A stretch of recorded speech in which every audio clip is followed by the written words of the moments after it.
Welcome back to Beauty Marks Podcast. My name is Elizabeth Savillon, and welcome to another episode of this podcast. If you haven't already, make sure to subscribe to this podcast and leave a review. All of that helps us to grow this podcast and get more listeners to talk about healing, community, and how to embrace your story. I am very excited for today's guest, which she's not for the first time. She's actually coming back again, Jojo, and she is a mental health counselor, which she focuses a lot on couples and self-esteem. And so for today, our topic is going to be about complicated relationships. Welcome back, Jojo, for this super mini episode on if you find yourself in a it's complicated relationship. Yeah, and it's basically coined complicated because it's just that. It's complicated. You might not know what you guys are, so it's an undefined relationship. Communication can be scattered. So we're talking a lot for this week, and it's been great, and then I don't hear from you the following week, and you're super slow to respond. But since we don't have necessarily a defined relationship, you can't really call them out on it. Where there could be different emotions where it's like more of a roller coaster, not a lot of consistency. Those are all signs of a complicated relationship. So is that usually found when you're mostly like starting to get to know someone, or do you feel like people get into like relationships with even it's complicated? So, the way it starts off, I usually see is that people are trying to go with the flow. Trying to be the cool girl. Trying to be, I'm good with it. No pressure. No stress. I'm simple. I don't need, I'm secure. So, and let me tell you, so let's say if you did just get out of a serious relationship, getting into a new relationship might not feel right. But if you are acting like you are in a relationship or, with another person, we're humans. We start to develop feelings. And you're going with the flow, and 6 months go by and you're developing feelings, or you have feelings, but you're not anything. Do you really know what's going on the other shoe, like the other person? Do you know if they're talking to other people? Have you talked about this? You don't know. So entering this complicated situation could be that you're just, not necessarily wanting to say something to that person. And it could be from a place of insecurity. Yeah. I feel like it's sometimes you end up thinking that, well, at least it's something. Like, at least it's not like you're with someone, like, when I need someone, I'll call them. Or like if I want to hang out, like it ends up being a convenience thing for both of you, even though it's like maybe one of you guys is like, wait, I actually like am developing relationship feelings. Like I want to be in a relationship with them. But can you transition a complicated relationship to a relationship?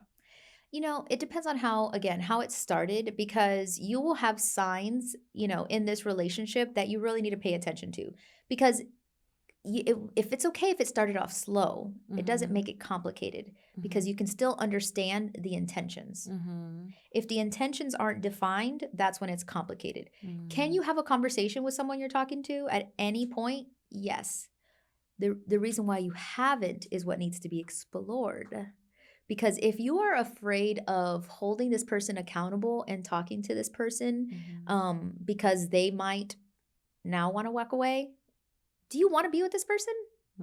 Do you want to be with someone that doesn't want to be with you if you bring up being with them in a committed relationship? And you're right. People will take breadcrumbs, will take whatever, because it's something. But you know what? Something turns into a year. Something turns into 2 years. And then what if, and then other things happen. Then, a pregnancy or different things that happen that now keeps you linked to this person, connected to this person, when you might have been like, this isn't who I want. Yeah. A year down the line, I have found myself when getting kind of like the whole thing of like being the chill or like the go with the flow, or like when a guy tells you like, I'm just going with the flow, or like, I don't want to be in a relationship right now, but I like you. And like, you're an amazing girl, but like, I just don't want to put pressure on it. You know what I mean? So then you're like, all right, let me try to like sit back and like just kind of, not say anything, but you're underlying of like, I I'm not okay with this because I haven't heard from you in like 3 days. And like, I don't know where we stand. And that sometimes creates that frustration of eventually a little blow up, like a little reaction of like, you haven't called me, you haven't done this. And then for them to tell you, well, we're not in a relationship. I already told you. Ouch. Burn. That hurts. That stings. That hurts. That's an ego blow. That hurts. How do you how do you have that conversation with someone? You can't be afraid to stand up for yourself, to advocate for yourself. Mm-hmm. And if you're with someone that's worthwhile, they are also looking out for your heart. Mm-hmm. You want someone that's going to look out for your heart as well, Mm-hmm. because people get away with as much as you let them. A lot of people do. You know, Mm-hmm. there are very selfish people in this world that benefit from your uncertainty. Mm. There's people that benefit from your going with the flow. And guess what? They're going with the flow too. They're going with wherever the flow takes them. And they're just loving it. But one thing Mhm. I have noticed, Mhm. people are also territorial. Yeah. And if this individual, if this guy you're talking to is willing to risk losing you, because they know you're awesome, and they're willing to lose you to someone else, because someone else is going to see how great you are. Someone else is going to say, wow, she's amazing. And guess what? If they're willing to lose you, then they never had good intentions with you anyway. They're not going to want to lose you. They mark their territory. We're animals, you know, at the end of the day, you know, we're we have that territorial instinct. So not being afraid of that conversation, it's like ripping off the Band-Aid at some point, you know, knowing what you want, what you're willing to negotiate with, because there's going to be times where, let's say, things could be complicated where they are getting out of a relationship where they might have a baby mama or a baby daddy, let's say. We might need some patience, but are they telling you? Are they communicating with you? Are they talking about, you know, what we are and what we're going to be? Yeah. If they're still married, you know, we can go down a different path. That's different. You know, we need to have give some time of healing. Yeah, They need to go on their time. healing self-love journey. Let them go on a before journey, let them heal. And then, you know, when they are single, we can have a conversation. So how do you avoid then getting into these? So would you say it's more bringing up the conversation, or from the start being like, I'm not a go with the flow person? Like, do you tell people from the start when you're dating, like, what your standards are? So, and that can come in gradually, because there are things where people will do what they think you want them to do as well, right? So if you give them the recipe for this cake, you know, you might see, wow, they have all the ingredients, you know, because you gave it to them, you know. So I think that if, you know, things that also start really fast, you know, or too intense, also fizzles. It's the laws of physics, you know, it will fizzle. So taking your time to get to know someone and interject your expectations, because I'm type B. I'm definitely a go with the flow person, but I also want to know that this is going somewhere. So they need to know that you're serious, that you're wanting to be in a committed relationship at some point, that if it's right, that, you know.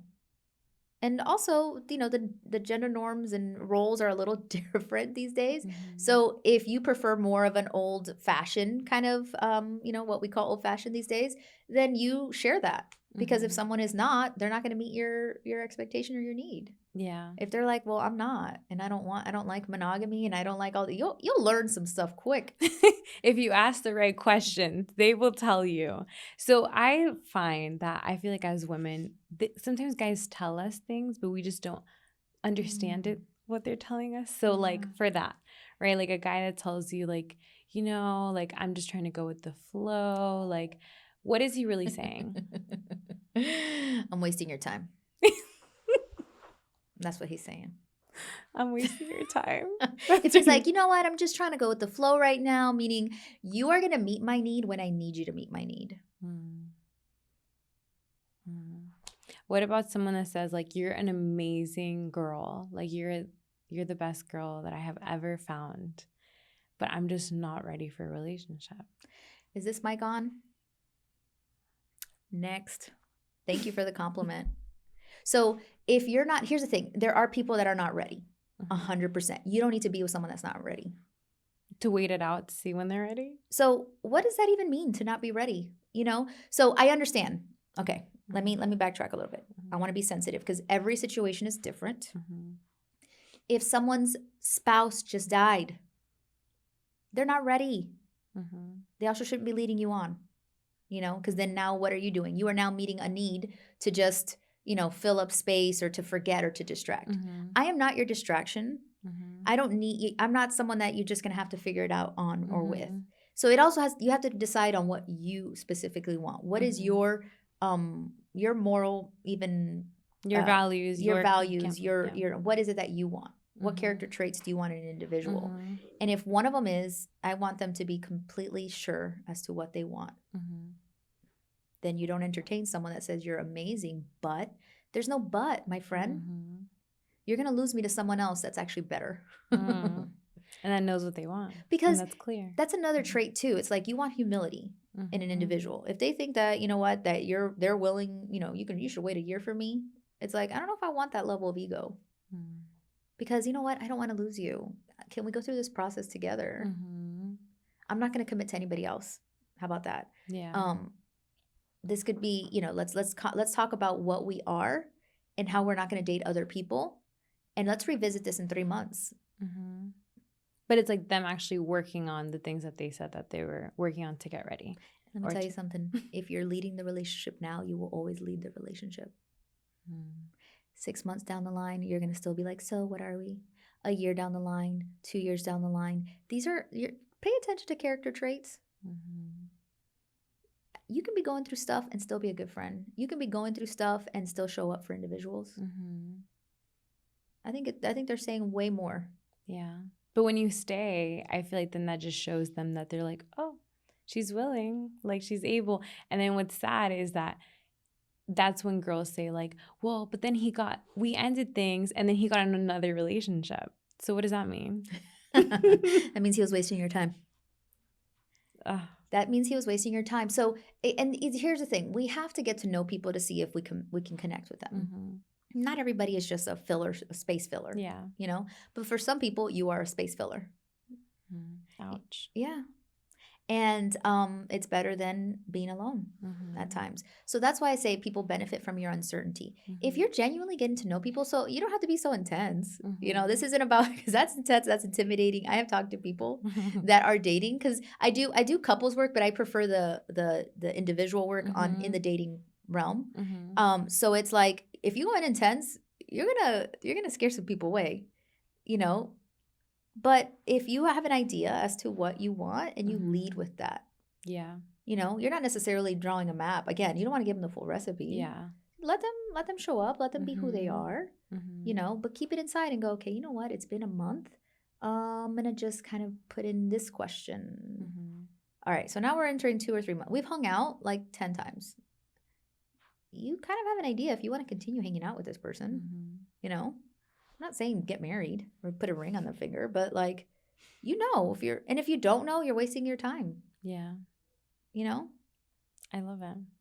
So now you guys know the hard truth and reality. That's painful to hear. But honestly, I feel like through my inner work, which I really think after a relationship, taking the time to really make sure that you're good, what part you played in the dysfunction, because we all have our own thing. And then the part of like, you feeling like what your standards, being clear about that, I feel like is so helpful when you start dating and you start seeing the guys that you're like, he's freaking cute and he has all the boxes, but he's not ready. Or like, we're in this like back and forth. He comes around like every few months. Like, it's like that person that just doesn't go away. But it's like, that also means that he knows that you're good, I feel. But he also, if he wanted to be with you, he would have committed the first time. If he wants to, he will. Yeah. And we leave doors open. Yeah, we do. We leave doors and windows open. We like, oh, the window's closed and it's like the lock's not on. This is what I tell relationships or people that are getting out of a relationship. It's like, when the house is burning, I don't care who lit it on fire. I don't care how it started. Don't go back in for the photo album. Don't bring the photo album with you. Let it burn. You gotta let it burn. Usher said it. Usher said you gotta let it burn sometimes.